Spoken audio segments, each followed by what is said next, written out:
Megastar Vashishtha డైరెక్షన్లో విశ్వంబర అనే సినిమాను చేస్తున్నాడు. ఈ సినిమాతో సక్సెస్ను సాధించాలని ఎంతో దృఢ సంకల్పంతో షూటింగ్లో పాల్గొంటున్నాడు. ఈ సినిమాలో ఒక కీలక పాత్రలో ఆకీర నందన్ నటించబోతున్నాడని సోషల్ మీడియాలో హాట్ టాపిక్గా మారింది. 10 నిమిషాల వరకు ఆకీర నందన్ సినిమాలో కనబడతాడని అంటున్నారు. పవర్ స్టార్ పవన్ కళ్యాణ్కి ఒకప్పుడు సినిమా ఒక్కటే వృత్తి. దాంతో కేవలం సినిమాల మీద ఎక్కువ దృష్టి పెట్టాడు. కాకపోతే రాజకీయాల వలన సినిమాలకు సమయాన్ని ఇవ్వలేకపోతున్నాడు.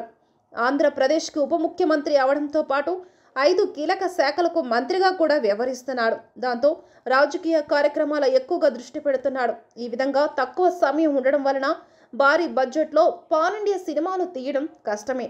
కాకపోతే ఎన్నికలు జరగకముందే హరిహర వీరమల్లు, ఓజీ లాంటి చిత్రాలకు సంబంధించిన షూటింగ్ ప్రారంభం అవటం అభిమానులకు అదృష్టం అనే చెప్పవచ్చు.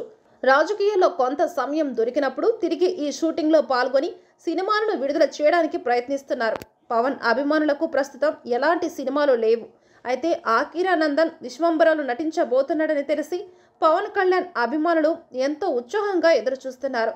ప్రస్తుతం జరిగే షెడ్యూల్లో ఆకీర నందన్కి సంబంధించిన సన్నివేశాలను తీస్తారని సమాచారం.